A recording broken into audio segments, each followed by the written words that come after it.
What happens when the two companies that controlled 99% of the global skies suddenly realize they no longer hold the rules to the game?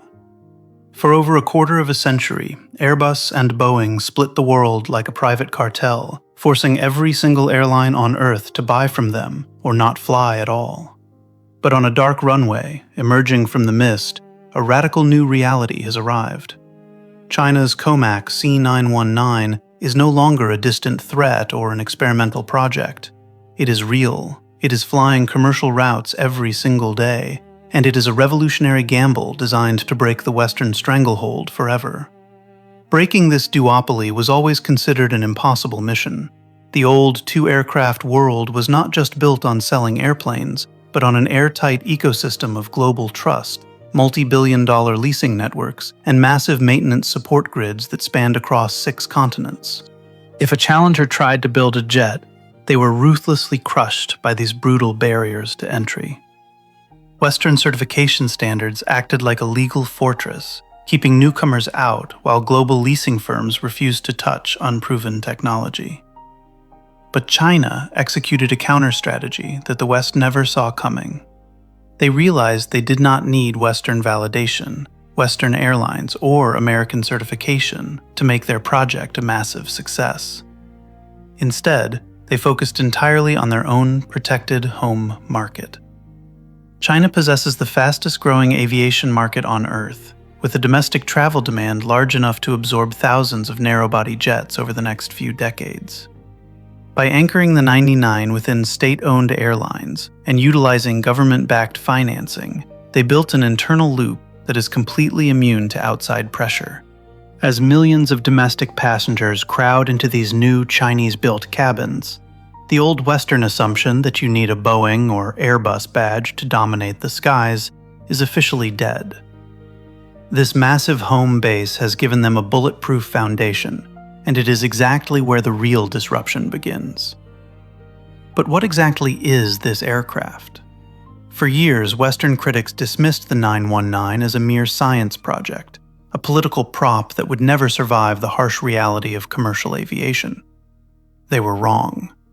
This is a highly sophisticated, mainline narrow-body jet engineered to strike directly at the absolute heart of Western profits.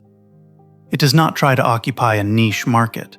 Instead, it positions itself with a capacity of 158 to 192 seats, backed by an operational range of 4,075 to 5,555 kilometers. This places it directly into a radical, head-to-head collision with the twin titans of global travel, the Airbus A320neo and the Boeing 737 MAX. It is a calculated assault on the very aircraft that generate the highest volume of cash for the Western duopoly. The transformation from an ambitious blueprint into an active commercial product happened in careful, relentless stages. The world watched as the aircraft received its official domestic certification in 2022, silencing skeptics who claimed it would never meet rigorous airworthiness standards. Just 1 year later, in 2023, the jet entered official passenger service with China Eastern Airlines, carrying real travelers on high-profile domestic routes like the highly competitive corridor between Shanghai and Chengdu. By 2024, the operations expanded further, crossing borders to launch regular commercial service into Hong Kong. This was the moment the project transitioned from a purely domestic symbol of national pride into an operational reality. It proved to the global aviation community that the jet could handle the grueling daily utilization rates demanded by major commercial airlines. Yet, beneath this triumphant rollout lies a hidden vulnerability, a critical bottleneck that could bring the entire program to a grinding halt. The aircraft is real, but it is not truly independent. When you look past the Chinese paint and the domestic branding, you find a complex web of international suppliers. The most terrifying reality for the program is its total reliance on imported Western components, most notably the advanced LEAP-1C engine.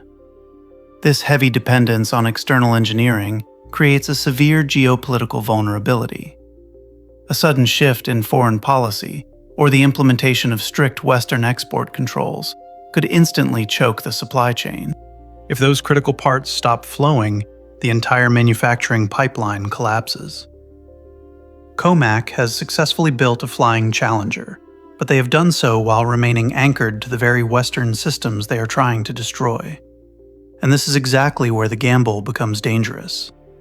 How do you sell a commercial airliner to the rest of the world when the global market is completely terrified of unproven technology?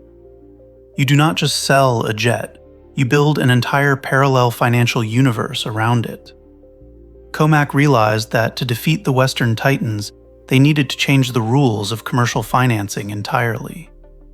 They built a massive industrial pipeline backed by state-owned leasing corporations, aggressive government subsidies, and deep diplomatic relationships.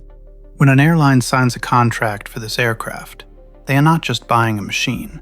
They are plugging into a giant, state-backed financial engine that offers cheap capital, flexible leasing terms, and total economic protection. It is a powerful financial plumbing system that allows friendly nations to modernize their aviation sectors without ever speaking to a Western banker. This hidden economic machinery has already launched a highly coordinated overseas push, establishing a critical beachhead right in the backyard of the old duopoly. Southeast Asia and nearby regional hubs have become the primary testing grounds for this expanding ecosystem. To make this work, COMAC executed a clever ladder strategy, using their smaller regional jet, the C919, to build operational comfort, establish maintenance support networks, and prove their reliability to foreign regulators first. Once that smaller footprint was secured in countries like Vietnam, Laos, Cambodia, and through Brunei-linked deals, the door was kicked wide open for the larger 99 to follow. Combined with regular regional operations into Hong Kong, this deliberate Southeast Asian expansion is proving that Chinese commercial aviation can thrive outside its own mainland borders. But as this regional momentum builds, it is rushing headfirst into an impenetrable Western fortress. The 99 is currently facing a massive, politically charged certification wall that completely blocks it from the most lucrative travel markets on Earth. The European Union Aviation Safety Agency and the Federal Aviation Administration hold the ultimate keys to global airspace, and they are keeping the gates firmly shut. Regulators in Europe have already indicated that a full engineering review could take anywhere from 3 to 6 long years, while COMAC has not even attempted to pursue American validation. Without these critical stamps of approval, major global airlines and Western leasing conglomerates cannot touch the aircraft, forcing the project to remain locked outside the traditional transoceanic corridors. This regulatory barrier acts like a massive shield for Airbus and Boeing, keeping their core territories safe from Eastern competition, for now. Yet this high-stakes standoff is forcing the Chinese aviation industry to find another radical path forward. What happens when political ambition collides headfirst with the brutal reality of industrial manufacturing? While the headlines paint a picture of an unstoppable Eastern juggernaut, the view inside the actual factory floor reveals a much more fragile truth. This is the exact point where the massive gap between national symbolism and cold execution becomes painfully obvious. COMAC originally set incredibly aggressive, highly publicized production and delivery targets for 2025, promising to flood the market with their new narrow-body jet. But when the clock ran out, subsequent industry reporting revealed a harsh correction, showing that those optimistic manufacturing targets had to be cut back sharply. It turns out that building an advanced commercial jetliner in small batches is one thing, but scaling up an industrial assembly line to mass-produce hundreds of complex aircraft is a completely different gamble. The empty spaces on the production line prove that, despite all the state backing in the world, you cannot simply bypass the grueling laws of manufacturing scale.